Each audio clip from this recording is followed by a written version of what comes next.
Ayan, sige po, magandang umaga sa atin. Magsimula po tayo ng pag-aaral natin. Hahatiin natin siya, naging habit ko na dati sa dalawa.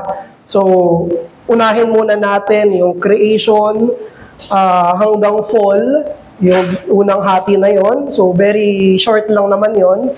Tapos, gumawa tayo ng discussion. Pagkatapos ng discussion natin, balik ulit tayo sa redemption hanggang glory. Ayan. So, ang pag-uusapan natin ngayon ay tungkol sa work proper. Kasi pag sinabing gawain, maraming sakop yan. Pero, of course, ang pinatutungkulan natin dito is yung professional work, vocational work. At sana may mag-glean tayo dito ng mga katotohanan, makakatulong sa atin sa pagtingin natin sa mga trabaho natin, at kung ano yung sinasabi ng Bible tungkol dito. So, hinati natin siya sa 4. Paglikha ng Diyos at trabaho, pagbagsak sa kasalanan at trabaho, pagliligtas ni Kristo at trabaho, at kaluwalhatian at trabaho.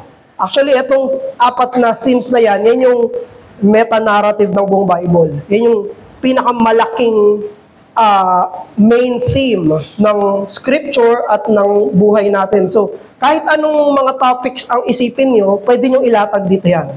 Nagsimula sa creation, dumating yung kasalanan, dumating si Kristo sa pagliligtas, at kaluwalhatian. Kahit anong topic. So, yung gagamitin natin para sa flow ng pag-aaral natin sa trabaho. So, ang pagtatrabaho ay nilikha ng Diyos sa perpektong mundo. So, nilikha ng Diyos sa loob ng 6 na araw ang lahat, at kasama sa creation ng Diyos ay hindi lang yung physical. Diba? Alam natin, lahat ng mga sinabi sa Apostles' Creed na I believe in God the Father Almighty, creator of heaven and earth, visible and invisible. So, maging yung mga hindi nakikita na mga may tuturing natin ng mga laws, lahat yan ay ginawa ng Diyos. Maging yung mga sistema, ginawa yan ng Diyos. Hindi yan invention lang ng tao. So maging yung sistema ng pagtatrabaho, Diyos ang gumawa niyan. Maalala niyan na sa Genesis chapter 1 verse 27 to 28 kung saan sinabi niya kay Adam na he shall rule over the fish of the sea, the birds of the air, the beasts of the field. Siya yung magtatrabaho, pamumunuan niya yung buong sanglilikha. Yun ay trabaho. Pero ang sinabi doon specifically, because he was created in the image of God. Nilikha siya ayon sa imahe ng Diyos, kaya, verse 28, siya ay magtatrabaho. So mayroong link yung pagiging image bearer ng Diyos at yung pagtatrabaho. Masasabi nga natin na kaya tayo nagtatrabaho dahil iniimahe natin yung Diyos na nagtatrabaho. Because God is a hard-working God, we are commanded as people to work. Yung ibang creatures, hindi na may inasahan na magtrabaho eh. Naalala nyo sa Matthew 6, yung kinoconfront ni Jesus yung mga masyadong maalalahanin. Di ba sabi niya, yung mga ibon nga hindi nagtatrabaho, pero pinapakain ng Diyos. So merong distinction. Sila ng mga other animals, lower creatures, hindi nila role na magtrabaho. Ganun lang sila, di ba? Kakain lang sila, kuha lang sila dyan, kain sila, tapos na, bukas na ulit. Pero hindi ganun yung man bilang isang human, kasi nire-reflect natin yung Diyos, na yung Diyos ay isang nagtatrabahong Diyos. Isang kumikilos na Diyos, isang productive na Diyos, mayroong progress na inaasahan at ginagawa yung Diyos. At dahil link sa image of God, yung trabaho, may usapin na yung pagtatrabaho ay nagbibigay sa tao ng sense of dignity. Hindi natin sinasabi na yung trabaho ang nagbibigay ng dignity. Hindi natin sinasabi yun. Ang sinasabi natin yung trabaho ang nagbibigay ng sense, pakiramdam, feeling ng dignity dahil nilikha tayo ayon sa image ng Diyos. Kaya kung mapapansin natin, kapag nawalan tayo ng trabaho, parang naisip, parang wala akong parang wala akong masyadong ginagawa oo, sense yun. Hindi ibig sabihin nawalan na siya ng dignity. May dignity siya as man. May dignity siya ng Diyos. Pero yung diwa ng dignidad sa sarili niya at pwede rin sa mga nakapaligid sa kanya, yun yung pwede mawala. Kasi yung dignity natin nanggagaling sa image of God. Yung dignidad ng isang tao nanggagaling sa imahe ng Diyos. Kaya kapag hindi nangyayari yung pag-iimahe natin sa Diyos, yung sense yung nawawala ng dignity na yon. Ganon din, di ba, sa mga matatanda, kunyari, retired na. Pag nag-retire, normally naman, ayaw naman nila na nasa sulok lang, walang ginagawa. Di ba, palagi may ginagawa. Gusto palagi kumikilos. Bakit? Kasi yung pagtatrabaho, yun nagbibigay ng sense of dignity sa lahat ng tao. So, may link yun. Ano ang aim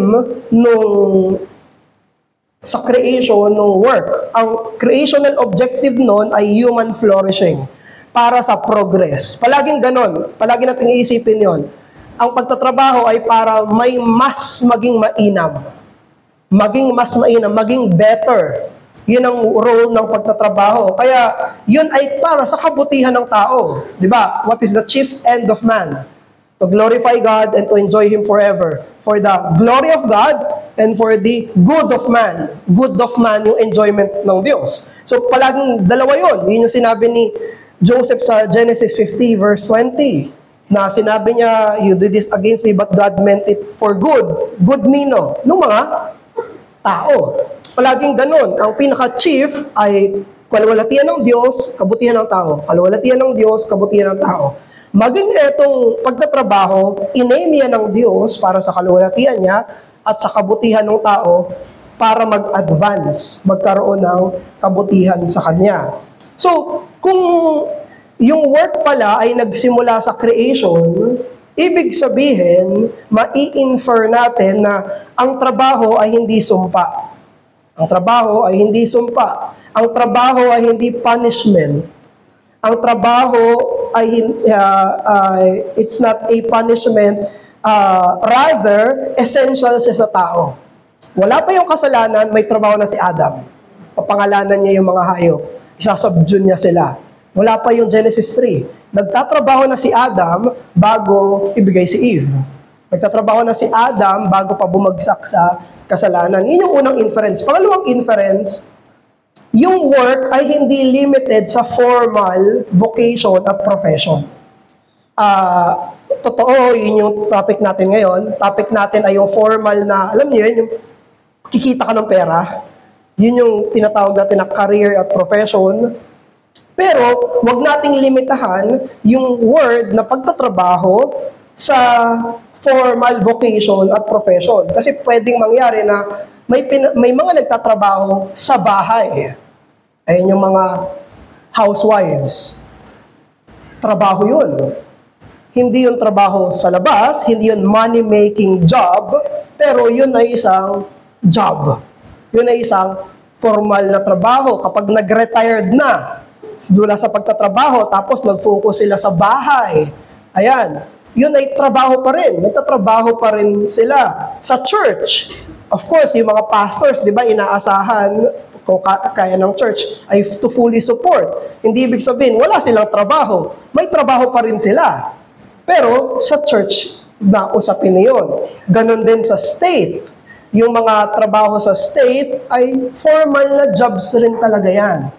So, wag nating ilimit dun sa labas, kundi yun sa tatlong institution na yun, work, home, church, state, yun ay matatawag din natin na pagtatrabaho. So, base dun sa inference natin na yun,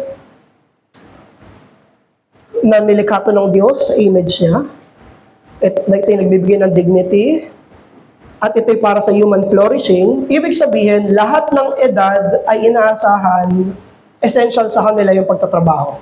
All ages. Lahat ng edad. Paano yung mga bata? May trabaho sila. Yung isang trabaho nila, pag-aaral. Ang pag-aaral ay work. That is a job. Tinatrabaho nila. May ginagawa sila. Pinagpapaguran nila. Trabaho yun. Kailangan din i-train sila para sa trabaho. Tinuturuan sila ng gawaing bahay. Actually nga, maganda rin na besides that, meron pang iba na mga ibibigay sa kanilang mga roles. Dun sa Wilson household, Yun yung ginagawa niya, lalo na sa mga lalaki, na meron na silang house chores, tapos meron pang additional sa kanila na pinapatrabaho. Pero yung mga additional na yon, binabayaran na sila ng tatay nila. Para masanay sila na kumikita sila dun sa additional work na ginagawa nila. Parang on top. So, kailangan yung mga bata rin, tinetrain sila para magtrabaho. Kasi mahirap yan na mangyari na hindi sila trained na magtrabaho later in life. Pagpasok nila ng trabaho nila, parang first time, kasi ako ganun ako eh. Pagpasok ko ng formal work, pagod na pagod ako. Ilang araw, pagod na ako. Kasi hindi ako sanay. Hindi ako sanay na formally na magtrabaho. Nasa bahay, nagbi-video game lang ako magdamag eh. Wala talaga akong ginagawa. So, nung pag first time na trabaho ko, kala pa awang-awa ako sa sarili ko. Kasi hindi ako na-train. So, they must be trained for work as well. Ganon din mga elderly, of course, sa mga elderly natin, ayaw natin silang bigyan ng mabibigat na trabaho. Ayaw natin silang bigyan, pero kailangan pa rin nila, para sa sense ng dignity nila na meron silang ginagawa. Mamaya pag-usapan natin, pwede natin i-discuss yun. Paano natin piniperceive yung retirement. Pwede natin i-discuss yun. Pero, lahat ay kasama. The elderly should be having doable works. Hindi mabibigat, pero meron pa rin. Ganon din, all work, and not just money-making ones, are to be honored and treated with respect. Respetuhin natin lahat ng uri ng pagtatrabaho, hindi lang yung kumikita ng pera. Kasi ganun yung treatment natin eh. Pag mas malaki yung sweldo, mas nire-respeto. Mas malaki yung sweldo nung isang quote-unquote trabaho, mas nire-respeto. Pag medyo maliit yung sweldo, hindi na masyado respectable. So, hindi ganun. Dahil ito ay sa image ng Diyos, ginagawa ng Diyos, mapagsipag ang Diyos na magtrabaho, nire-reflect yun sa kasipagan itong mga manggagawa, yun yung nire-respect natin. Nire-respect natin ay hard work. Nire-respect natin yung sense of responsibility. Yun nire-respect natin. Hindi dapat naka-base yung respect natin sa taas o baba ng sahod. O kaya naman, paano pag walang sahod? Paano kapag housewife? Paano pag sila lolo't lola nasa bahay pero sila gumagawa yung bahay? Hindi ba respectable job yun? Dapat hindi natin minapaliit yun. O kaya naman sila ng mga nasa maliliit na sangay ng gobyerno, mga kagawad, ayan, may ginagawa sila. Although hindi kasing laki yung kinikita nila, pero kailangan natin ituring na respectable yun, yung mga nagwawalis-walis. Diyan, mga street sweepers, respectable jobs yun, janitors, mga naglilinis kapag kumakain tayo sa fast food, respectable jobs lahat ng yun. Dahil iniimahin nila yung Diyos. Pinapakita lang, ganito ang Diyos. Masipag siya. Ganitong Diyos. Nagtatrabaho siya, nagbabanat siya ng buto. So, we should respect that. So, yung doctrine is that productivity, ang productivity pala ay relevant sa human dignity and self-respect. Napaka-importante niyan sa human dignity at self-respect. Hindi ko sinabing work proper, kundi productivity yung may ginagawa. And, paano naman sa Genesis 3 onwards? Sa Genesis chapter 3 onwards, ito naman yung pagbagsak ng tao sa kasalanan. May dalawa akong inobserve. Una, kaya mahirap yung trabaho dahil sumpa ng kasalanan. Pangalawa, kaya mahirap din yung mga nagtatrabaho. Hindi lang mahirap yung trabaho, pati yung nagtatrabaho. Una, yung trabaho ang na-taint ng sin. Kaya, di ba, may curse, may thorn na yung ground. Pero pangalawa, tandaan natin, hindi lang yung trabaho yung mahirap, pati yung nagtatrabaho, makasalanan na. Lahat ng trabahador, sinful. Walang laborer na non-sinful. No matter how professional we are, professional tayo ha, dapat, civil tayo sa workplace natin. Pwedeng hindi lumabas yan sa actions or sa bibig, pero sa heart, napaka-sinful natin sa loob ng pagtatrabaho. So, una, the wages of sin is death. Ang kabayaran ng kasalanan ay kamatayan, Romans 6:23, at lahat ng death-like miseries, ibig sabihin yung mga lahat ng mga pangit, lahat ng mga pagdurusa. Lahat ng pagdurusa, death-like yan eh. Parang kang namamatay. Yung pag nagdurusa ka, nasasaktan ka. Yun ay parang kamatayan, parang patikim ng kamatayan lahat ng pagdurusa. Oh, patikim ng konting kamatayan. Lahat, maging sa pagtatrabaho, pumasok yan. May mga death-like misery sa loob ng pagtatrabaho. Sa Genesis 3:17-19, sabi ng Diyos kay Adam sa curse, dahil nagkasala siya, ang trabaho niya ay magiging harder, more troublesome, and more stressful. Sabi ng Diyos kay Adam, "Cursed is the ground, thorns and thistles it shall bring forth you." Sabi niya, dati wala namang tinik yung lupa. Walang humahadlang sa pagbunga ng lahat ng trabaho ni Adan. Nung nagtatrabaho siya, may bunga. Kakainin niya lahat ng bunga nung pinagtrabahuhan niya. May enjoy lahat niya yung fruits of his labor. Pero anong ini-intimate ng thorns? Ibig sabihin, hahadlangan na ma-enjoy mo lahat ng fruits ng labors mo. Yun yung ibig sabihin ng tinik. Kasi yung tinik, inaagaw niya, di ba? Pinapatay niya yung bunga. Pinapatay niya yung bulaklak. Pinapatay niya yung pinaghirapan. Yan yung curse sa trabaho. Nagtatrabaho ka, tapos hindi mo ma-enjoy lahat ng fruits ng labor mo. Hindi mo ma-fully, magiging stressful, masasakal yung mga pinaghirapan mo. Man works to obtain daily necessity through work will be with pain and labor. Sa panahon nila Adam, totoo rin naman yun. Magtatrabaho siya, kakain siya, magtatrabaho siya, kakain siya. Pero sa atin ngayon, after that, sabi ng Diyos, "In pain you shall eat of the ground all the days of your life. By the sweat of your face you shall eat bread." Mas mahirap na, mas masakit na, mas with laborious na yung pagtatrabaho. Ganon din, yung sin-resulted painful and stressful work, wag nating isipin na, kapag naging successful na ako, titigil na yung kahirapan ko sa pagtatrabaho. Medyo dadali na yung trabaho. Oops, wait lang. Hindi yun yung sabi ng Bible. Ang sabi ng Diyos kay Adam, "Till you return to the ground." Mula nung pinakasimulang nagtatrabaho ka, hanggang sa hanggang mamatay tayo, mahirap ang magtrabaho. Walang sinabi sa scripture na pagdating ng medyo, naka 1 million ka na, hindi na mahirap magtrabaho. Tanungin nyo yung mga multi-billionaire na mga business owners. Tanungin nyo sila kung madali. Makipag-converse tayo sa kanila, madali po ba yung ginagawa nyo? Walang kahit sino pinakamayaman magsabi, hindi, madali lang to. Kahit si Elon Musk, sa mga interview sa kanya, dami niya iniisip, ang dami niya worries, ang dami niya pinagtatrabahuhan. Hindi dumadali ang trabaho. Dahil totoo yung sabi ng Bible. Sabi ng Bible, "Till you return to the ground." May thorns and thistles, till you return to the ground. In pain you shall eat, till you return to the ground. May mga times ba na medyo mas madali? Of course, hindi naman natin dinedena yan parang makaluwag. Pero sinasabi natin, lahat ay fallen. Lahat yan ay may pain, lahat yan ay may labor.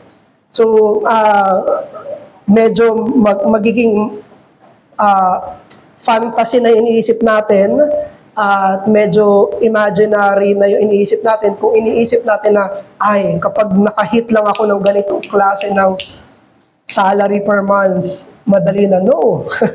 Minsan pag mas malaki, mas mahirap. Mas malaki, mas mahirap. Ganon kay lahat natin siya tignan. Pero ang titignan natin na dahilan, dahil sa sin. Sin yung dahilan. Sin yung pinagmulan. Kaya nagka-thorns dahil bumagsak sa kasalanan. Originally, hindi ganon, di ba? Kay Adam and Eve, hindi ganon. Pero dahil pagpasok ng kasalanan, yun ang nagpapahirap. Yun ang tandaan natin. Pero hindi lang yung work itself, yung problem na painful na siya and with thorns.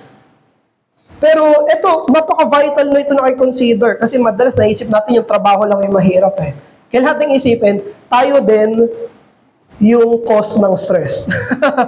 Tayo rin mismo na manggagawa yung dahilan kung bakit may kasalanan. Tayong worker. Kasi pwede natin yung sistema kasi pangit, makatrabaho ko, ganyan.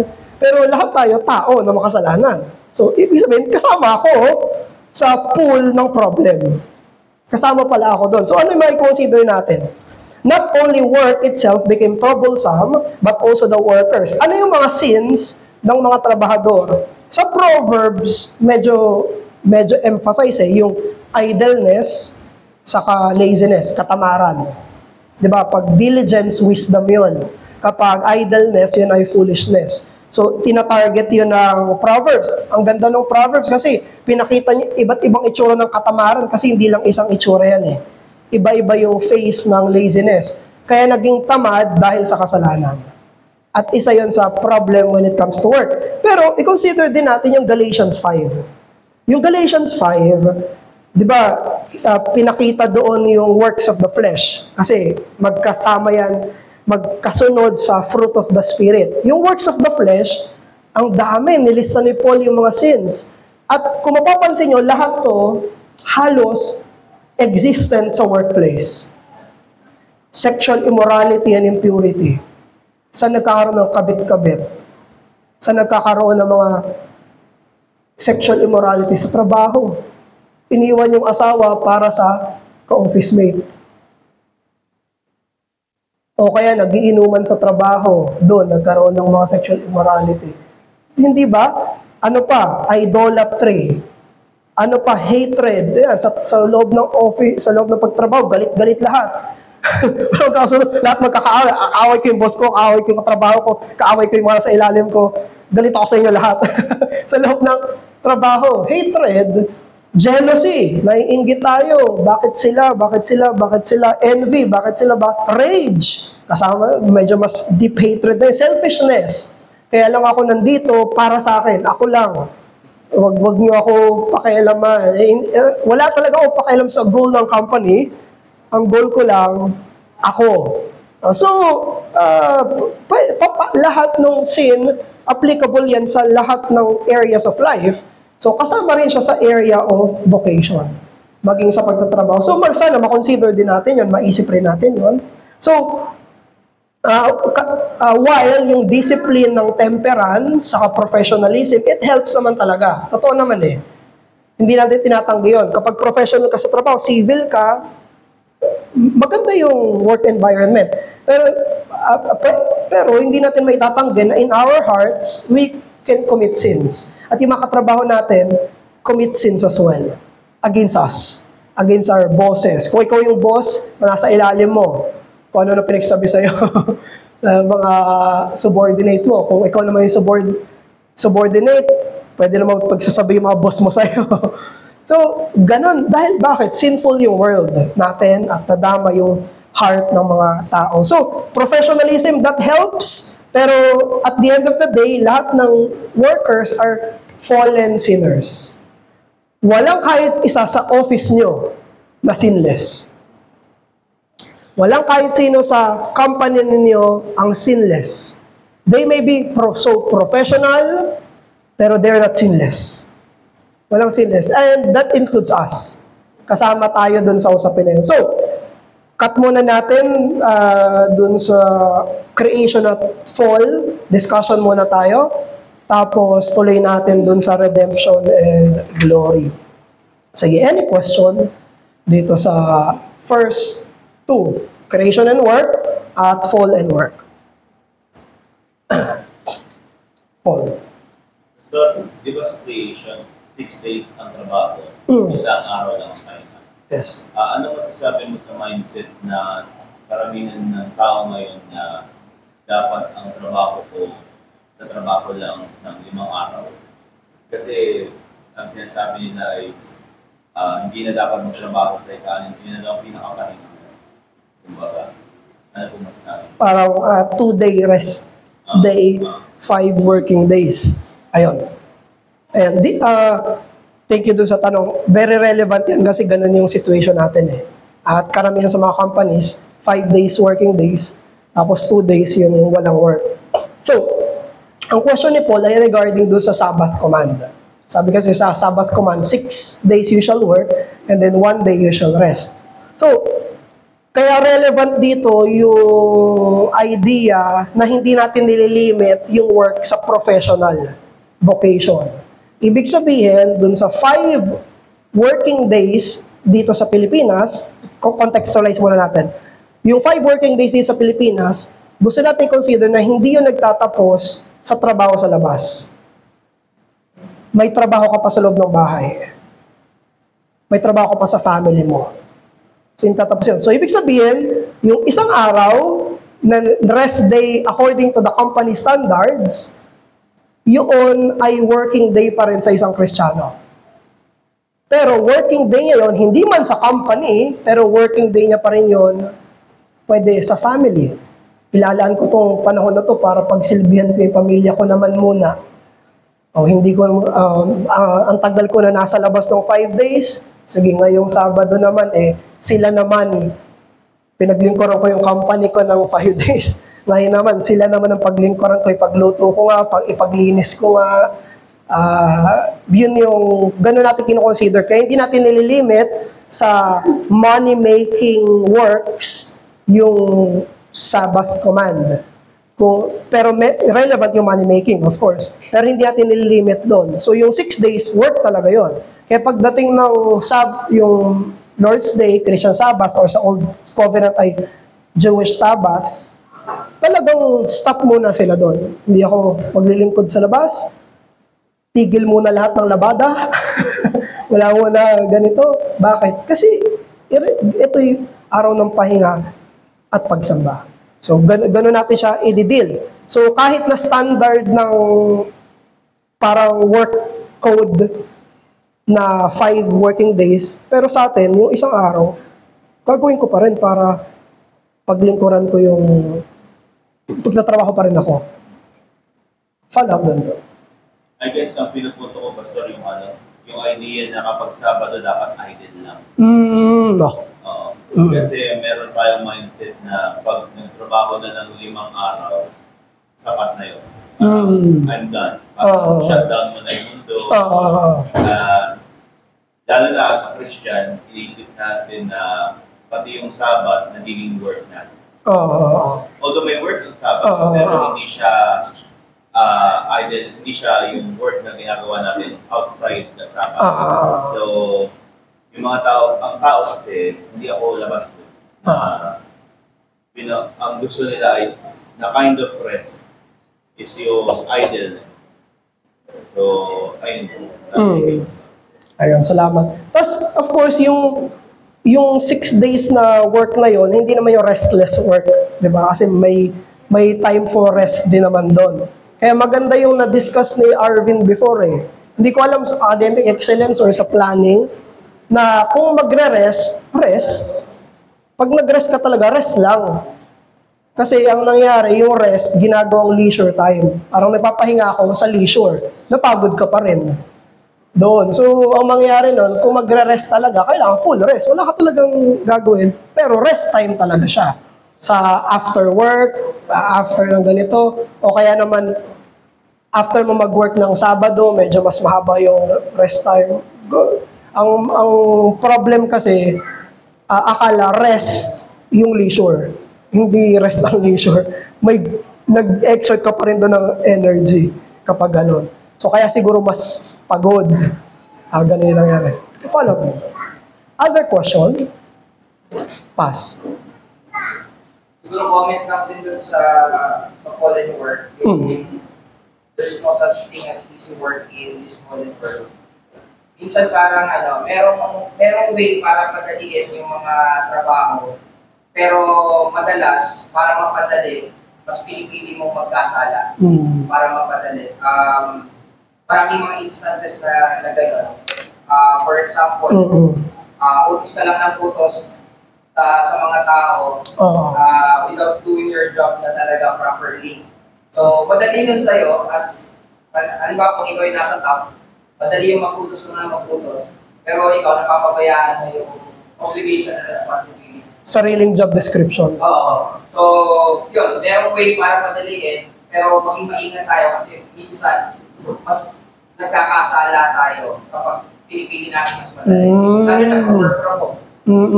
May way na madali siya, pero mas, imbis na maging productive ka sa job, like for example, look for other ways to improve your job.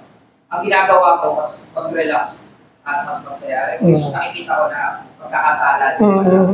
Tapos, yung tanong ko is yung kay Wilson Pass, yung nabanggit mo kanina, sa Wilson household. Paano, meron bang mga example to give sa mga bata to train them na magkaroon ng mga additional work para magkaroon sila ng sense of obligation and masanay sila na yung pagtatrabaho ay essential sa pagkatao nila. Yun yung una. Pangalawa, yung sense na hindi ko alam kung tanong or what, pero yung sa Sabat, di ba tinatawag natin na rest? Pero mas nagiging minsan parang trabaho mabigat. Parang kagaya ng kanina sinasabi mo leisures, trabaho pa rin siya kasi may ginagawa ka. Pero meron lang sense na dahil gusto mo yung ginagawa ko, parang nagiging na ka. Okay. So, sa Sabat, halos ganun din. Parang totoo na mabigat siya. Minsan may sense na parang may mga sacrifices at parang matrabaho din. Pero dahil ang tanong parang gusto mo ba yung ginagawa mo? Yes. Or gusto mo ba yung pinaglilingkuran mo? Kasi di ba pag gumagawa tayo para sa pamilya natin, we are willing to labor. Minsan nga, yun yung dahilan bakit tayo nagtatrabaho talaga para mapaglingkuran yung pamilya natin. At minsan yun yung sense of rest natin. Makita na nakikinabang yung pamilya natin sa ginagawa natin. Ayun pa. So, sa pangalawa, agree ako dun. So, if we love what we do, it's considered almost na para kang nagpapahinga. Yung sa question mo pa, actually, walang binigay si Wilson na specific. Pero, dahil sa Western culture sila, so, ang iniisip ko, yung mga, kunyari, gagawin nila yung loan, siguro ganon. Pero nung in-interpret ko siya sa akin personally, iniisip ko niya lumaki na yung bata. Yung iba kong workload, mismo na medyo madadali, ibibigay ko sa kanya. Kung pagtatypin ko siya, bibigyan ko siya ng 1 oras, mag-type ka dyan. O kaya naman, yung sa mga ganong klaseng documents. So yung mga ibang mga life skills or work skills, paano gumawa ng PowerPoint, papagawin ko siya. Tapos saka ko siya bibigyan ng additional na mga later on. Kasi iba-iba rin yan sa bawat bahay Kasi iba-iba rin yung situation ng bawat families. Kung ano yung mismong ginagawa ko, bibigyan ko siya ng designation. Tapos para magkaroon siya ng sense of fruit of his labor, na hindi na house chores. Sesweldohan ko siya. Parang, ano ko pa lang yun. Vision ko pa lang yun. Pero hindi ko maisip sa West, siguro mas marami silang options na pwedeng gawin. Inisip ko lang yung paggawa sa household chores kasi may mga magulang na binibigyan ng reward yung paggawa ng household chores na para minsan, parang wala namang problem. Pero ang nangyayari, parang hindi nila responsibility yung gawa yung bahay. Kaya parang nagkaroon ng mix-up. Kaya ang ganda ng sinabi ni Wilson kasi yung ginawa niya on top ng mga duties na talaga nila. Etong mga duties na to, anak kita, gagawin mo to. Nakatira ka sa bahay ko, gagawin mo to. Kailangan mo gawin yan. Tapos yung mga additional, yun na yung binibigyan niya ng remuneration. Yung mga on top na sa regular responsibilities niya. Kasi maganda rin yan kasi ganun naman yung buhay ng adult May regular responsibilities ka, hindi bayad naman yun magagawin mo sa pamilya mo. Pero on top of that, paglabas mo, kailangan may remuneration. Kaya maganda yung principle na binigay niya. Ayan. Sige po, tuloy tayo sa redemption and work, tapos saka tayo pumunta sa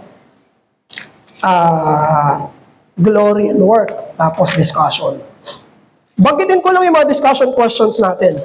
Baka later gusto niya sagutin o kaya habang nag-discuss tayo, makaisip kayo ng answer. So, ito yung mga discussion questions. Una, Paano ko malalaman kung anong klase ng trabaho ang will ng Diyos para sa akin? Una. Pangalawa, ano yung dapat ko i-consider sa trabaho? Yung gusto ko o yung mas maayos yung sweldo? Passion or salary? Pangatlo, paano dapat natin titignan yung retirement? Kasi pag malakas pa tayo, hindi pa natin iniisip yan eh. Pero kailangan natin isipin yun. Paano ko titignan yung retirement? Pang-apat, anong gospel truth ang makakapag-motivate sa akin kapag demotivated na ako sa trabaho? Ayoko na magtrabaho, nagsasawa na ako. Ano yung mag-encourage sa akin, mag-motivate na gospel truth? Pang-lima, anong ibig sabihin ng work-life balance? What does it mean? Ang dami nagsabi ngayon yan eh. Kailangan work-life, ano ibig sabihin nun? At paano siya ma-achieve practically? And lastly, pag nagja-job hopping ba tayo, sinful ba yun or not? Kapag talon-talon tayo ng trabaho, sinful ba yun or hindi? So, mga few discussion questions lang yan. So, punta na tayo sa topic natin. Nilikha ng Diyos ang trabaho, bumagsak sa kasalanan ang tao, damay ang trabaho. Ngayon, redemption. Naging Christian na si person A.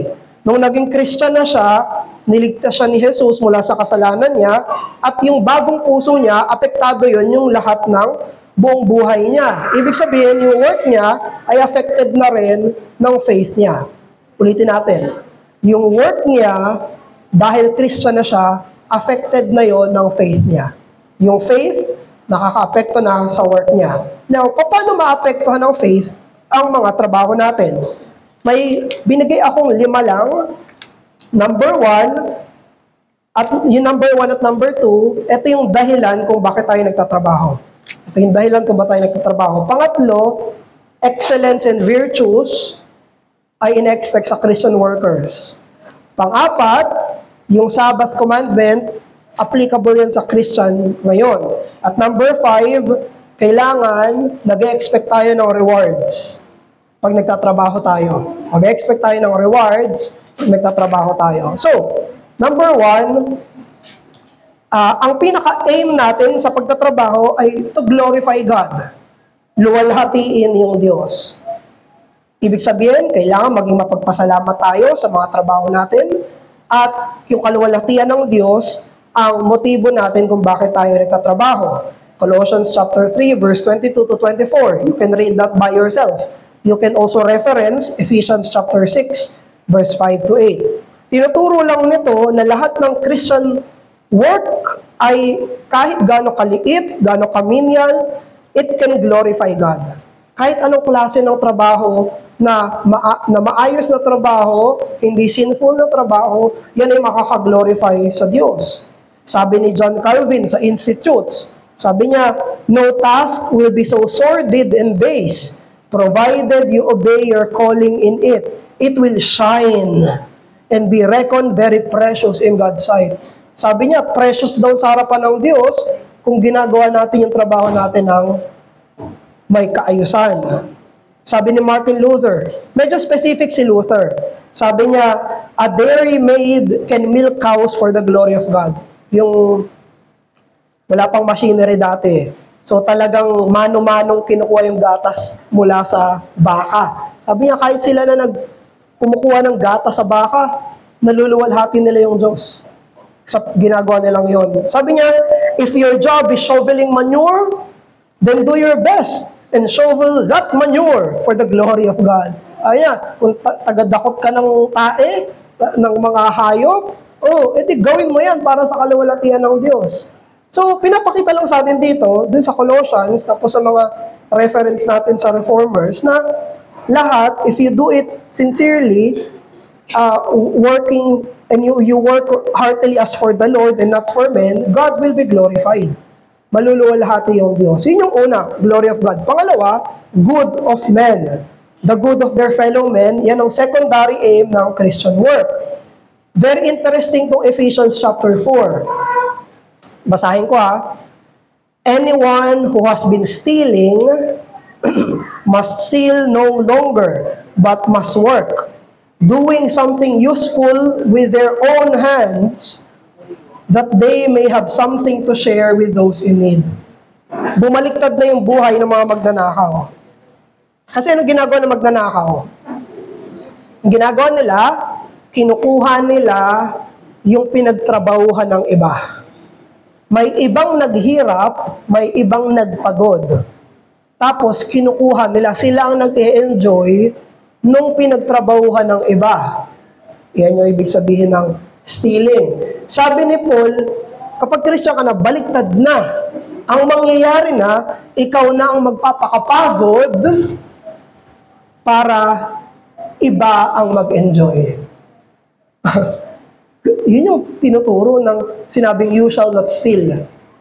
Yung steal, yung magnanakaw, ibang nagpapagod, ikaw mag-enjoy. Ang command ni Paul, ikaw ang magpagod para iba ang mag-enjoy. Grabe, no? Nasaan yan sa Bible? Love the Lord your God with all your heart, mind, and strength. Love others as yourself. Others. Kaya ang ganda ng mga Filipino na mga kataga lalo na yung mga trabador, sinasabi nila, nagtatrabaho ako para sa pamilya ko. Nagtatrabaho siya para sa iba. Gusto ko sila yung mag-enjoy ng pinagpaguran ko. Nagtatrabaho ko para sa asawa ko, para sa anak ko, para sa mga kapatid ko, para sa magulang ko. Yun yung Christian work. May tatrabaho ako para ma-enjoy nila. So, of course, may mga discussions tayo dito na pag-uusapan, pero contrary ito sa self-oriented and sinful desires na yung love of men is the goal of the Christian work. Sabi ni rin ulit ni Martin Luther, God does not need your good works, but your neighbor does. Hindi naman kailangan ng Diyos yung mabubuting gawa natin Pero yung kapwa mo tao, kailangan nila yung mga mabubuti mong gawa. So, kanino tayo bumabangon? Para kanino tayo babangon ng Monday morning? Of course, una, for the glory of God. Pero secondarily, consider mo yung providential placement mo. Palagi nyo maririnig sa amin yun. Providential placement, providential placement, providential placement. Saan ka nilagay ng providensya? Saan kang pamilya nilagay? Saan kang lugar nilagay? Saan kang iglesia nilagay? Para dun palagi. So una, sa family mo. Para sa kanila. Pangalawa, para sa church mo. Para sa state mo. So, actually, mabuti tong utos ng Diyos. Nagkaka-problem lang dito kapag isa lang yung gumagawa nito. Yun ang problem. Isa, dalawa lang gumagawa nito, tapos lahat, hindi na nila ginagawa to. Oo, yun ang problem. Kung isa nagtatrabaho para sa iba, yung iba, hindi nila ginagawa yun. Yun ang nagiging problem. Pero kung lahat tayo ay gumagawa nun, wow, what a wonderful design ng Diyos. So, yung doctrine, ibig pala sabihin, giving, not getting, is the happy principle behind Christian work ethics. Ang pagbibigay pala at hindi pagkabig ang masayang prinsipyo sa likod ng Kristiyanong pagtatrabaho. So,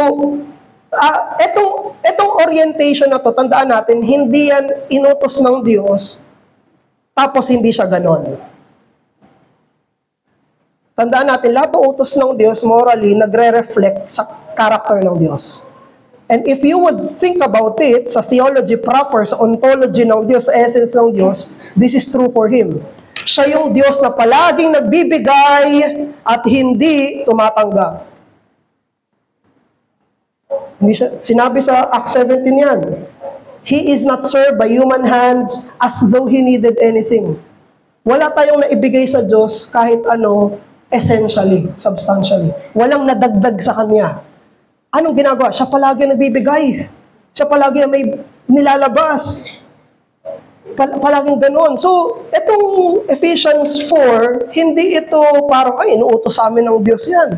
Parang napaka-imposible naman yan. Ang unang-unang example, Diyos.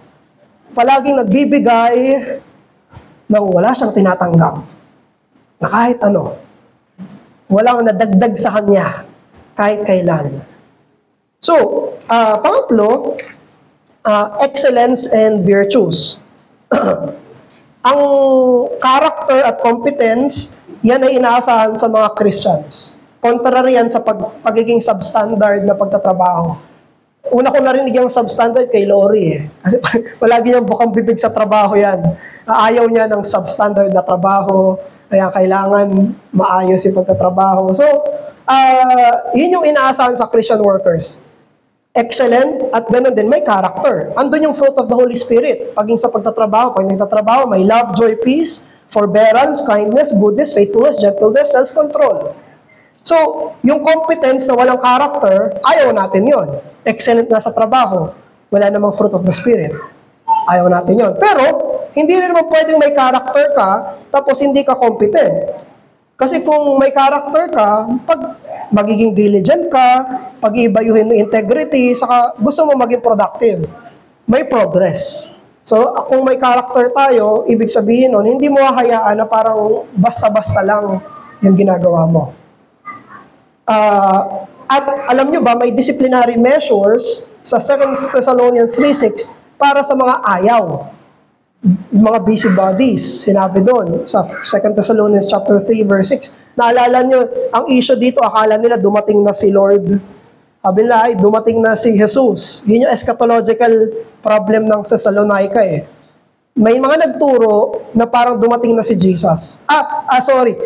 Malapit nang dumating si Jesus. Sobrang lapit na daw. Kaya, ang ginawa nila, nag-resign sila sa trabaho. Kasi hintayin na lang nila si Jesus. Mali. Kaya sabi ni Paul, ay, i-discipline nyo yung mga yan. Isa yun sa mga sinabi niya. Pang-apat, Sabbath command. Hindi ko nababasahin yung buo, ha? Sa Exodus 20, verse 9 to 11. Ang ibig sabihin ng Sabbath command, work 6 days, rest 1 day. Anong tinuturo sa atin ng Sabbath command? May time to work and there is a time to rest. Yun ang Sabbath command. May time to work and may time to rest. In short, utos ng Diyos yung pagtatrabaho, utos din ng Diyos yung pagpapahinga. Pareho niyang utos yun. Which promotes a well-balanced life. Yun yung well-balanced life. May trabaho, may pahinga. Against ito sa workaholism, saka sa idleness. Nung inutos ng Diyos, work, rest, ibig sabihin, huwag kang work ng work. Huwag kang workaholic. Nung inutos ng Diyos, work, rest, hindi rin sinabi, huwag kang rest ng rest. Nang walang work. Yun yung balance ng Sabbath command. May work, rest, balance. So, gusto nating bigyan definition, ha? Ang tatawagin nating laziness ay all rest, no work. Ang tatawagin natin na workaholism ay all work and no rest. Medyo parang virtuous lang yung workaholic sa mata ng marami. Ay, naku, napaka-busy niya. Hindi na siya nagpapahinga. Pero, tandaan natin na ang rest ay command din ng Diyos. May time na pag nagpahinga ka, sinusunod mo yung Diyos pag nagpahinga ka.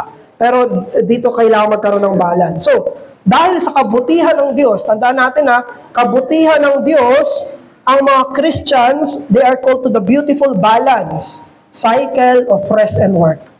Sa Diyos galing yun. May gagawin ka, pag napagod ka, pahinga ka, yun. After magpahinga, kaya kang papahinga para makapagtrabaho ka ulit. Yun yung cycle na binigay ng Diyos sa tao. Lalo na sa mga mananampalataya. Number 5, ito, Colossians 3:24. Ang mga manggagawa ay dapat mag-expect ng reward mula sa Diyos. Sila ng mga nagtatrabaho ay dapat mag-expect ng reward mula sa Diyos bilang additional motive. Kasi di ba, motive mo na mag-glorify siya. Second motive mo na, kabutihan ng kapwa mo. Additional motive ng Bible, mag-e-expect ka na re-rewardan ka ng Diyos. Colossians 3:24, whatever you do, do it heartily as for the Lord and not for men, knowing from the Lord you will receive the inheritance as your reward. You are, favorite ko to you are serving the Lord Christ. So pag nasa office ka, you are serving the Lord Christ. Pag nasa harap ka ng computer mo, work from home ka, you are serving the Lord Christ. May nagtatrabaho ka sa bahay, you are serving the Lord Christ. Nasa eskwelahan ka, you are serving the Lord Christ. So yung rewards ng Christian labor na inaasahan natin ay hindi lang 13th month. Hindi lang sa kinsenas katapusan. Ang inaasahan natin na recognition mula sa Diyos ay eternal at divine. Meron akong recognition na matatanggap mula sa Diyos sa faithful, God-honoring, God-focused na pagtatrabaho mo mula Monday hanggang Friday. Titignan mo, i-recognize to ng Diyos. So, ibig pala sabihin, nung sinabi ni Jesus na dun sa servant na, well done, my good and faithful servant, welcome into the joy of your master, hindi lang pala yun church work. Maging yung mga pinapatrabaho sa iyo sa regular work mo ay i-recognize ng Diyos. Sa faithfulness mo doon, well done, my good and faithful servant, enter into the joy of our master. Kaya sinasabi ko, hindi limited sa isang work eh. Yung work mo sa church, work mo sa bahay, work mo professionally, lahat yan ay sakop ng Diyos. Hindi ang Diyos ay dito lang ako, hindi ko pa kailangan yung iba. Hindi, i-recognize niya lahat yan. Tapos lastly, pag-usapan naman natin yung glory and work. Magtatrabaho pa ba tayo sa eternity? Magtatrabaho pa ba ako sa eternity? Ang ipapropose kong answer ay yes. Magtatrabaho pa rin tayo sa walang hanggan. Now, ano yung mga proof na magtatrabaho pa tayo sa glory? 4 yung binigay ko. Una, dahil ang work ay essentially good. Before pa lang ng fall, meron na siya. So, ibig sabihin, hindi problema yung work, ang problema yung sin. Now, kung aalisin na yung sin, bakit maaalis yung work? Ang maaalis lang ay yung thorns of the ground, hindi yung ground na pagtatrabahuhan. So, pero may objection doon sa isa pang creational mandate na marriage. Kasi yung marriage, nangyari siya before fall, di ba? Nangyari siya, ibig sabihin, perfectly good ang marriage. Pero sa New Testament, sabi ni Jesus, wala nang marriage sa eternity. So, pwedeng maging argument yun. Kung wala nang marriage sa eternity, therefore, yung ibang creational mandate, wala na rin sa eternity. Possible naman talaga yon na klase ng objection. Pero, ang sasabihin ko naman is, sa explicit sa New Testament, yung abrogation ng marriage. Na sabi talaga ni Jesus, pero hindi siya sinabi ni Jesus, kahit mga hints lang. Mga hints na tatanggalin yung work sa eternity. So, ganun ko lang siya i-answer. Tapos, pangalawa, magkakaroon tayo ng resurrection ng katawan. Sa eternity, pagdating ni Jesus, ay bibigyan tayo ng bagong katawan. Sila ng mga Christians ha. Yung mga non-Christians, may katawan din sila. Pero to damnation. Mapupunta sila sa walang hanggang impyerno, body and soul. Sa glory, yung mga mananampalataya, body and soul, new heavens at new earth. So, may bagong katawan tayo. So, isang hint yun na may gagawin tayo. Kasi may katawan tayo ng, anong gagawin natin doon? ng eternal leisure lang yung gagawin natin doon. Pangatlo, may restoration ng land. Pati yung mundo, mapaguhin, i-resurrect yung buong mundo. Ang tawag, new heavens at new earth. Ibig sabihin, itong mundong to, bubuhayin na muli. Mabubuhay tayo, katawan at kaluluwa, dito sa bagong mundo. Kaya wag niyo kayong maniwala doon sa mga peking New Jerusalem. Sila Kibuloy, may New Jerusalem na sa Davao. Yung ngayon naman, yung Kapihan, Senyor Aguila. Mga ganun-ganun sila. Yun daw ang paraiso nila. Ang pangako ng Biblia, buong universo. Hindi lang yung earth. Sabi, new heavens, new universe, and new earth. Aalisin yung kasalanan, luluwalhatiin ng Diyos. Lahat. So, anong gagawin natin doon? So, that's, gagamitin natin. Pang-apat, isa sa mga hints din ay may mga intimations ng pagtatrabaho sa glory. Isaiah chapter 6. Ito, basahin ko. Isaiah 65, 21 to 23. They shall build houses and inhabit them. They shall plant vineyards and eat their fruit. They shall not build and another inhabit. Di ba, result yan ng fall? Ikaw nagtrabaho, iba kumuha, nagkaroon ng sinful fallenness, ikaw nagpakahirap, iba ang inagaw sa'yo, in-steal. Sabi dito, hindi na ganon yung mangyayari. They shall not plant and another eat. For like the days of a tree shall the days of my people, and my chosen shall enjoy the work of their hands. They shall not labor in vain. Yan ang fruit ng fall eh. We are laboring in vain. Kaya sa Ecclesiastes, vanity. So dito, I believe, ito ay Old Testament intimation ng glory. Sa walang hanggan, mangyayari ito. Luke chapter 10. Very interesting, nasa parable ni Jesus, sabi niya, well done, good and faithful servant, because you have been faithful in a very little, you shall have authority over 10 cities, and you over 5 cities. Naniniwala tayo yung pagdating ng master dito ay equal sa pagdating ni Jesus, di ba? Yung pagdating ng master, pagdating ni Jesus, well done, faithful, good and faithful servant. Pero dito sa Luke, sabi, pagdating ng master, ang pabuya niya sa faithful servant ay pagkakatiwalaan siya ng mas glorious na trabaho. So, may intimation yun ng work sa glory, na pagdating ni Jesus, may glorious, beautiful, happy work na ibibigay sa mga mananampalataya. Faithful ka dyan sa maliit na stewardship na binigay ko sa'yo. Ngayon, sa walang hanggan, bibigyan kita ng mas maluwalhating trabaho. So, yun lang, yung doon natatapos yung pag-aaral natin sa redemption sa work. So, any question? Josh. Career mentor, as Christians, dahil mostly unbeliever yung mga marriage, maybe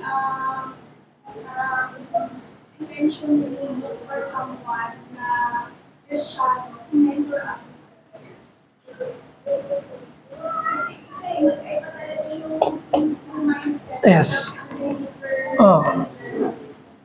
Compared to your brethren na next Yes. Ayun, thank you. So, parang mag-guide sa mga work ethics ko, o kaya naman sa paano ko ginagawa yung mga bagay-bagay, paano ko siya iisipin. So, paano yun? Kasi kapag may mga mentor tayo sa labas, pwedeng maituro sa atin yung mga un-Christian worldviews. Although may mga professional na mga guidance silang pwede nating matutunan kasi grace pa rin ng Diyos yun, yung mga excellence nila na i-impart sa atin. Pero dun sa question ni Just, pwede ba tayo na lumapit sa kapwa nating Christian para i-guide nila tayo sa work? Ang answer dun ay yes. Maging sa mga kababaihan sa Titus 2. Yung Titus 2, older women teach younger women. At yung ituturo nila regarding sa trabaho. Although yung sa Titus 2 ay regarding housework, pero pwede natin i-extend yung principle nun. Na silang mga mas matagal na sa trabaho, pwede nilang turuan yung mas mga kabata nila sa kanila sa usapin ng pagtatrabaho. So older men, pwede natin i-guide, i-mentor yung mga mas mga bago na ganito yung ginagawa ko bilang Christian, kapag ganito yung boss ko, o kaya pag nai-stress ako, ganito yung ginagawa ko. So maganda kasi may Christian perspective tayong naririnig.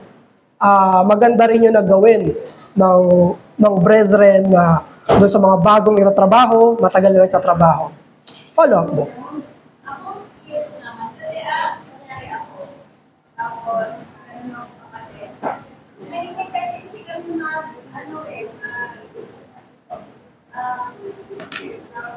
reklamo white. Ano na siya, Okay. student ko, Work peers. Peers, okay. Yes. So, ano nangyayari? We tend to gossip with our brothers. Ano yung Oo. Yes. Oo.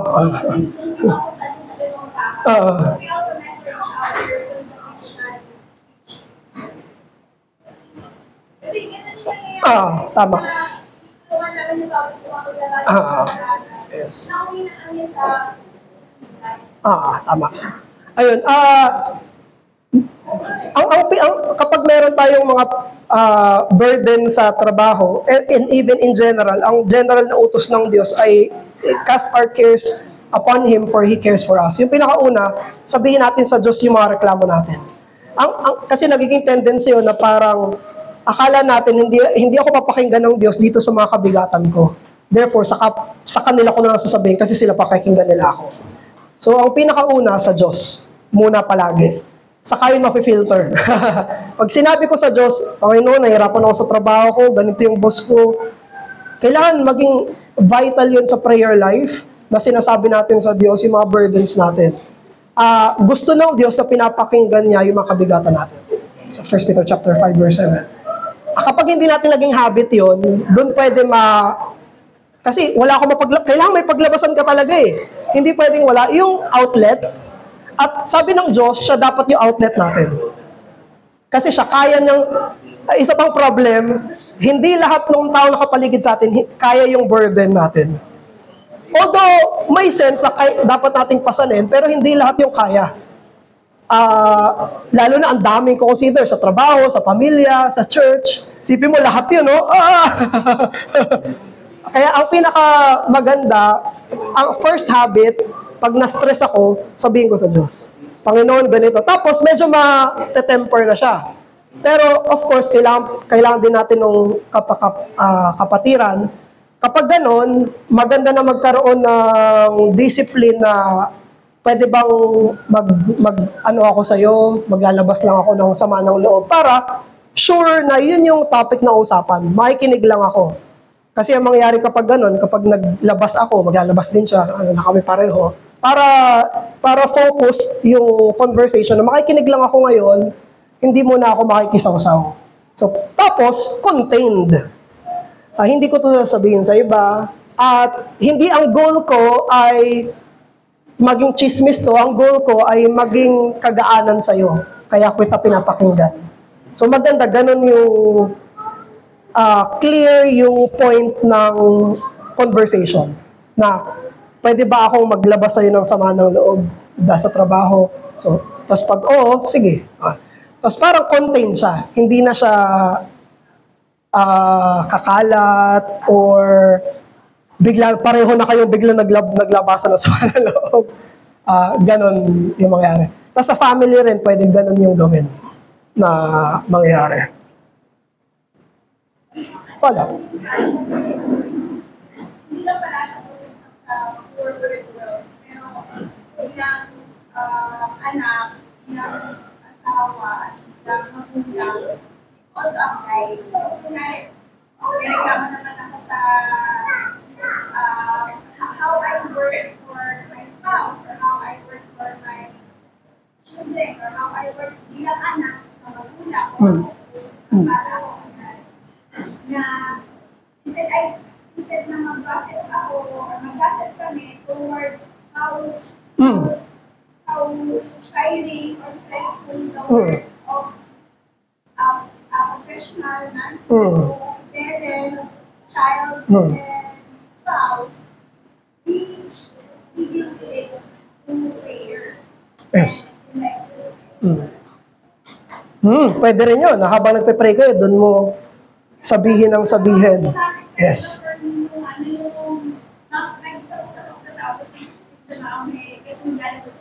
Oo. Medyo Uy, alam mo ba, ganito? Ay, ako rin! Tapos, pwede rin po, katulad palagi nang nariman ni Pastor Erdy, sa oversight.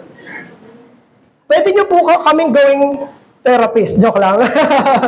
Walang bayad na therapist. Pwede po kaming makinig sa mga burdens ninyo. So, huwag nyo isipin lahat. May mga oversight nga na akala nung iba, hindi ako nagka-counsel. Kasi nakikinig lang muna ako sa mga times na yon. So, pwede ko nyo po kayong lumapit sa amin na para para gawin yon. Ayan. So, kaya namin nire-remind kapag Sunday na sabihin nyo lang kami. Ayan. So, sige po, other question regarding sa work? Deacon Marlon.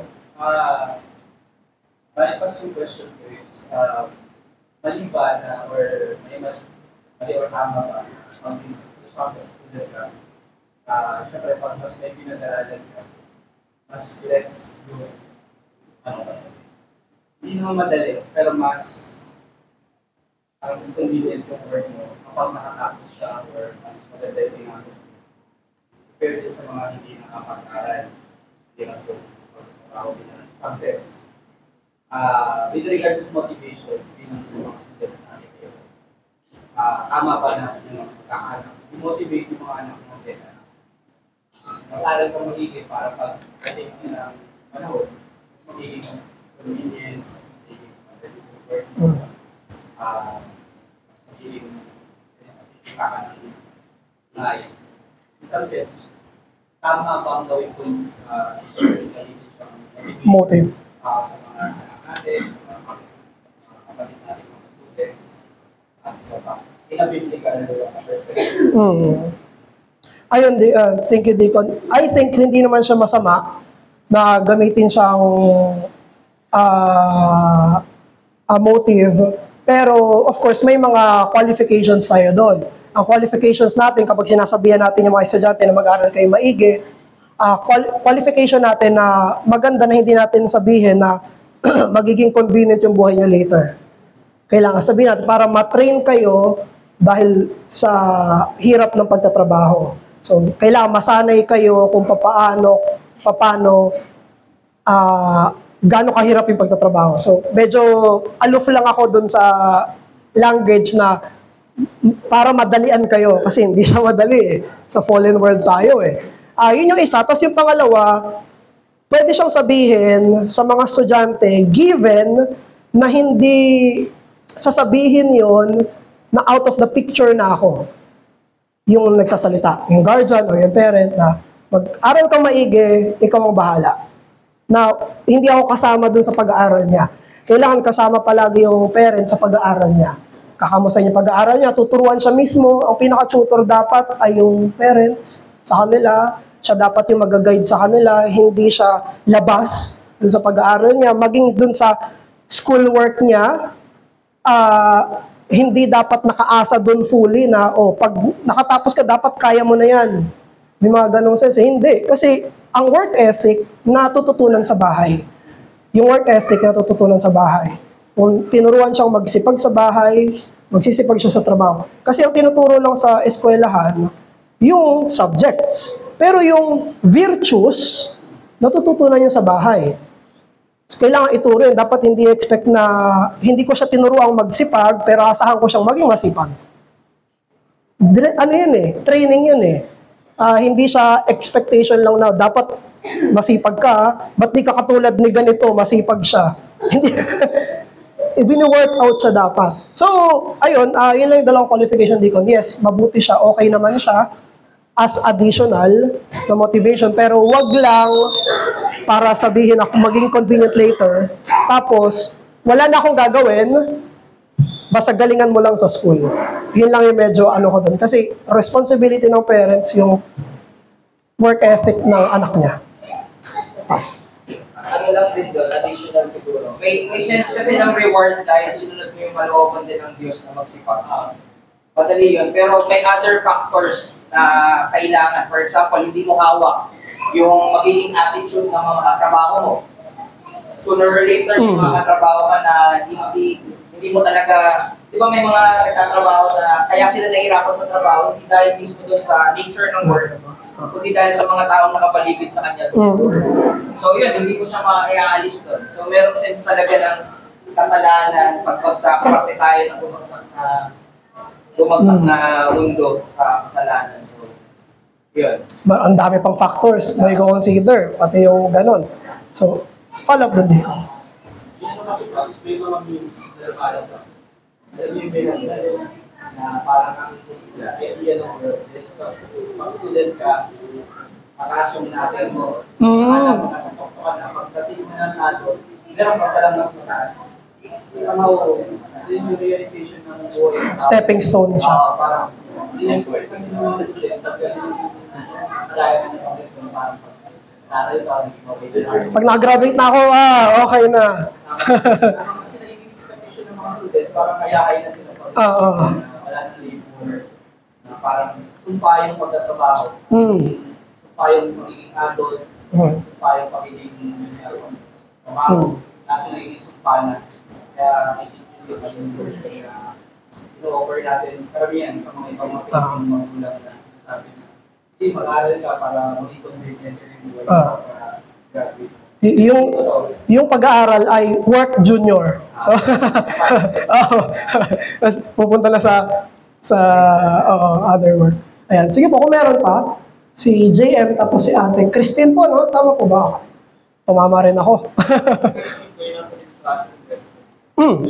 Sasagutin mo, bro. Ay!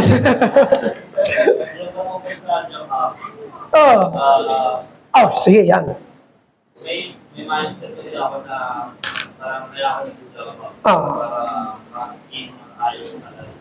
So yung question ko is from ba na parang hindi naman siyempre iba pa rin usapan kasi yung parang nag-inig ka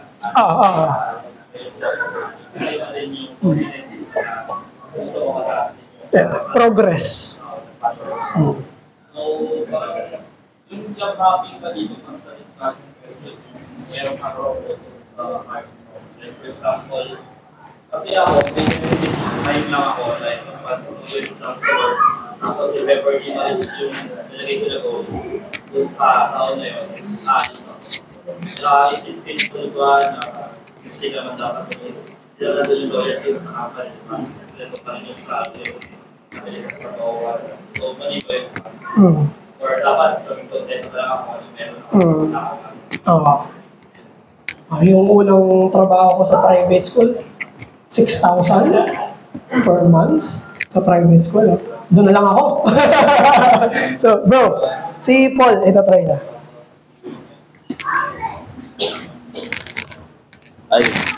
Ayun bro, kasi yun yung sinagot ko. Si-share ko sana as additional. Kasi naisip ko to nung nag-apply na ako sa sa private school. Nung nasa ESL ako, tapos hindi pa tumatawag yung private school. So sabi ko na lang, mag-aawol na lang ako kapag, yun yung other side ng job hopping kasi, nag-aawol talaga eh. Nag-aawol na lang ako pag tumawag na yung private school. So ang naging meditation ko doon, pwedeng mag-job hop in the sense na pag hindi na na-fulfill yung goal mo. Pero legally. Kasi Christian tayo eh. So meron tayong kasama sa commandment yung honoring yung pangako mo, let your yes be yes and no be no. So meron tayong contract na pinirmahan sa kanila na meron tayong time period na for regularization, 6 months. Tapos kapag hindi mo natupad yung mga ginagawa, yung mga pangako doon, meron talagang consequence. So ang ginawa ko nung tumawag yung private school, na-regular ako doon sa nag-under na ako ng Proby kasi 1 month training. Tapos natapos ko yung 1 month, nag-enter na ako ng time for Proby. Tapos biglang tumawag yung school, magpasa na daw ako ng requirements. So sabi ko mag-aawol na ako. Pero nakokonsensya ako kasi meron akong kontratang pinirmahan na dapat magsi 6 months ako after ng training. So ang ginawa ko, nag-file ako ng resignation. Ginawa kong proper yung aking pag-alis doon kahit na wala pang formal contract na magpapatuloy na ako sa 6 months. Kasi nakonsensya ako doon sa naging yes ko na tinanong nila ako na itutuloy mo pa ba? Kasi meron ganun, initial interview pagkatapos ng training mo eh. So, tutuloy mo pa ba? Sabi ko, opo. Biglang tumawag ito, private school. So, ang ginawa ko, on the day na tinawagan ako ng school, nag-file ako agad ng resignation. So, tinanggap naman. So, ang tanong, paano kung hindi naman tinanggap ng company yung resignation ko? Wala akong magagawa, kundi sundin yung pinangako ko sa kanila. Kasi Christian tayo eh. Hindi tayo nag-work ng dahil lang sa gusto or dahil lang sa ganitong aim. Ang tinuturo sa atin ng Christianity is we work under the principles of the law of God. So, yun yung principle na sinusunod natin overall. Parang yun yung parang overarching na ano ko, at least for me, ayun yung interpretation ko. Overarching na principle sa lahat ng bagay. Tapos, yung pagja-job hop naman para sa salary, I think maganda yun na gawin. Dapat nga ini-encourage yung lalo na kung may aim siya ng iba't iba ng mga bagay, papamilya, ganyan. Siyempre, hindi naman po pwedeng dadalahin mo yung pamilya mo doon sa alam mong mahirap mo na condition, magdadagdag ka pa ng another, walang wisdom, I think walang wisdom doon. May wisdom yung you go somewhere na makikater yung needs mo together with the needs of your goal na family. Ayun yung naging consideration ko lalo ngayon na uso kasi yung job hopping talaga eh. Pero in the sense yun ng pag-aawol. Parang ayaw mo na sa management, alis na. Ayaw mo na may nangyari lang na konting issue, alis na. So hindi siya magandang culture. Pero if yung sense ng job hopping is yung tinatawag na greener pasture, I think may wisdom yun para sa Christian. Lalo na may mga pangangailangan tayong kailangan i-cater din. And hindi naman tayo inutusan na maging slave until death sa isang kumpanya. Ang sinabing principle sa Colossians 3 is yung work heartily not for this one person. Work heartily doon sa trabaho na ginagawa mo. Yung principle is yung pagtatrabaho mo ng kabuuan ng holistic is yung trabaho. Wala naman sinabi maging loyal ka dito sa lalo na yung context natin kasi company eh. Sa kanila pwede maging loyal ka hanggang kamatayan, servant, slave ka eh. Pero yung context kasi natin is meron tayong principle na pwede kang pumasok, pwede ka ring umalis. So ayun po yung maging sagot. Alright, thank you bro. So maganda yung sinabi ni Paul. Una yung of course ethics pa rin natin, yes, let your yes be yes. Tapos yung pangalawa, maganda yun kasi kaya ka magja-job hop dahil sa salary, lalo na kung may ibang commands ka na gusto mong sundin. May iba ka pang utos na gusto mong ma-fulfill, kaya mo gusto tumaas yung sweldo mo. Kaya gusto tumaas kasi may iba pa akong susundin na pinapagawa ng Diyos eh. So, lalo na kung ganun yung maging reason natin. So, po, last si Ate Christine, tapos Consider ba rin ba na kapag nagre-report ka ng incompetency ng mga workplace? Considering na na naging open ka naman doon sa tao yun na na ito, hindi mo ka nagagawa na ito yung project, yung job description mo, pero consistent yung siya na ng case. Consider pa rin ba na positive yun kapag nire-report mo yung mga cases? Yung focus na kasi ng talaga ng dilemma sa project, yung deadlines. At thank you po. Pinaka-best po niyan kung ang gumagawa niyan of course, yung trabaho nila yan. For example, yung mga QA, sila na nasa mga HR department, kasi work talaga nila yan. Pero may mga nangyayari na hindi nila alam, may magkakatrabaho, nakakaalam. So maganda po niyan ay diretsong makipag-usap tayo dun sa boss natin. Pwede ko po bang i-report yung nangyayari dito para may proper procedure po. Pero sasabihin po natin siya sa authority muna. Tapos saka tayo susunod kung ano po yung papagawa nila, ano po yung tingin yung best para kasi nakaka-disturb na po dito sa workload namin. So pag may binigay na instruction yung boss, maganda po.